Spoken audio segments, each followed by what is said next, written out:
Welcome to Little Mansions. www.artisanstructures.com is our website. Today I'm going to show you how to build a little mansion. Okay, I'm going to show you exactly what these look like when they come in a crate. That's the crate. There's two crates right there. Most of our structures come in 2, maybe 3 crates. And then you'll see over here, we have a really long crate. This right here is just lumber. So when you get this, when you take it apart, it's going to be screwed together. Usually we use, normal Phillips screws. We also staple these things. So get a crowbar or whatever it takes to get it apart. You can't hurt normal lumber. And then these ones right here, really the same thing. Just be logical in how you start tearing it apart. Look for screws that need to come out first, and then there's a lot of staples. Just tear the staples out. Be somewhat methodological about how you take this one apart, because there are panels that are inside of this, and you don't want to have those panels come timbering down on you.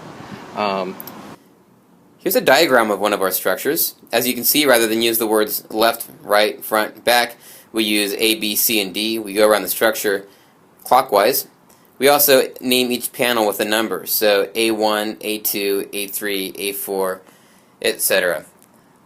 I always recommend that you start in a corner of a structure when you're building it. So you take 2 panels, say A4 and B5 right here, or really any corner, and you screw those 2 corners together. I'm going to show you this in just a minute in real life. Once you get those 2 corners together, it's somewhat stable, and you just go all the way around the structure. We did this so that it would be as easy as possible and as straightforward as possible to just lay up the panels on the structure. You want to start at a corner. So you want to go, this is a toe screw, so watch Brent's hand, how he's screwing right into the corner here, and he's just going to screw right through the corner of those 2 studs into there, and it just sucks them together. Now this is only slightly structural. What you're doing, basically you're just screwing it together just to keep everything together. What's really going to hold everything together are the top plates and the bottom plate, but this at least will make it so it goes together really quick. He's got the next panel here. He's just going to put them together.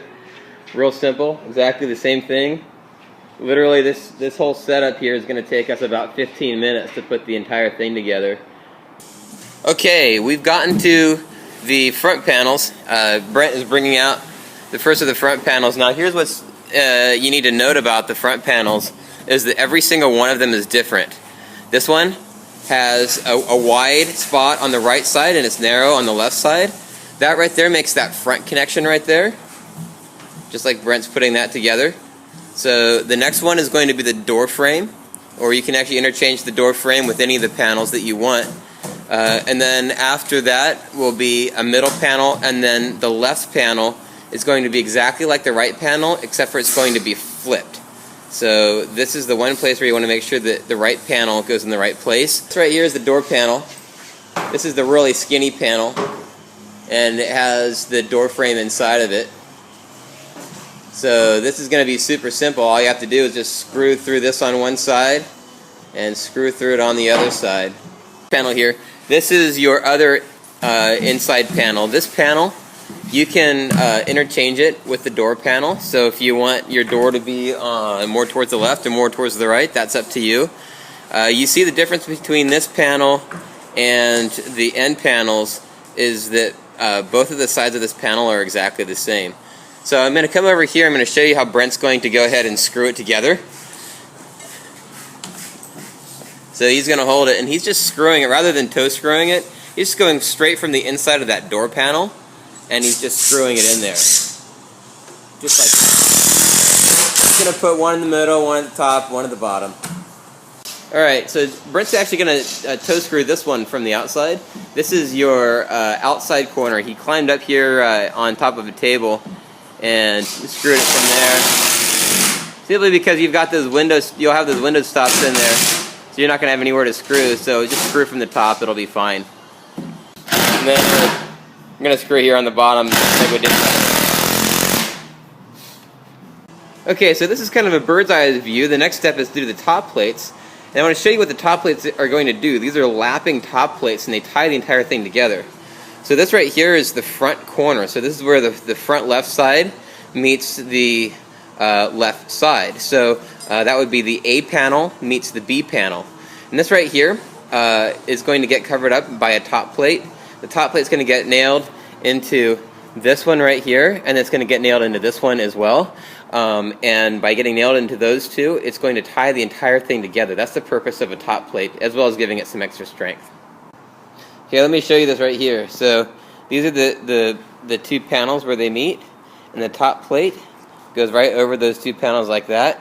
Now we're going to just put a screw here and one here, and then that will connect the two walls together. So you can see from the top here, there's a top plate all around the entire top. And so you want to screw all those top plates down, and those top plates connect every single one of the panels together and make sure that everything is nice and straight. Okay, so these sections right here might want to bow out just a little bit, and that's another purpose to have the top plate on, is the top plate actually pulls those sections together. So you put the top plate on top of them, and then you pull it nice and straight. And then when you screw it in there, it will very nicely keep everything perfectly straight. You want to put 2 or 3 screws on each one. Okay, this is your transom window setup. Starting at the right and then moving to the left. Each of these is individual. They're exactly the same size as the front panels.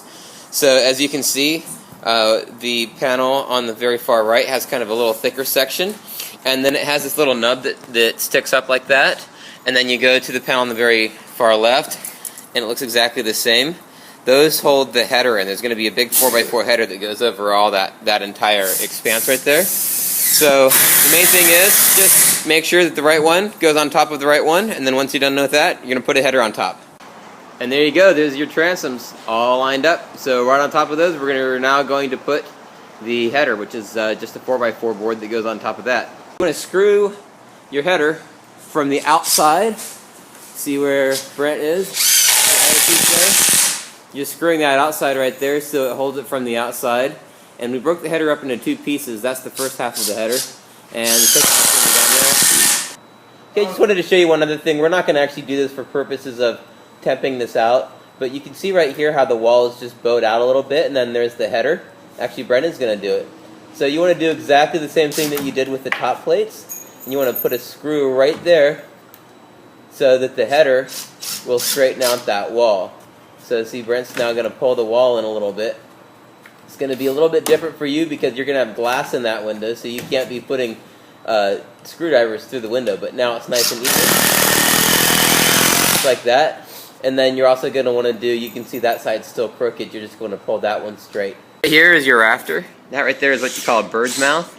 That little cutout is going to sit right on top of your header on top of your transom, and then it's also going to sit on your back wall as well. That just makes a nice flat surface for it to sit on so it transfers the weight correctly. Now we're going to show you how this goes up. Brent's going to go ahead and put a screw right through the top. You see how that just sits up there on the top of the header there? So there's a hole there, and there it is right there. Screw that thing right in there, and that screw should just sink itself right in. Incidentally, at this stage that front will still feel a little bit flimsy, but as soon as we get these beams tied down, these rafters, it'll feel real nice and solid. It'll keep it nice and square and strong. Alright, you'll see there should be 4 bundles of trim that came along, one for each side, A, B, C, and D.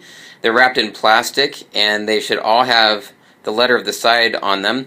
They'll also have a diagram of where on that side they go, so a little picture of the side and then a little diagram. You'll see that in just a little bit. And basically just put it where the diagram says to go. It should be pretty simple. And I would use either a screw, or you can even use a finish nailer if you want. Of course, make sure you caulk that trim very, very well. Okay, I'm going to show you just the last few things. The building looks a little different than it was in the last video, but as you can see, the roof is on. The corbels, all you have to do to put the corbels up is find some screws. These corbels actually have a little bit of a job structurally, so we put the big black screws in there, and we're going to put a screw head in there you can use for those ones. So that corbel goes in the front corner there, and then here's this corbel right here that goes in the front corner. Then you also see there's a piece of fascia right there that also supports the roof, and that just sits right on top of those corbels. Once you get those corbels up, We'll go ahead and mark where the corbels were so you can just put them back in exactly the same place that they were.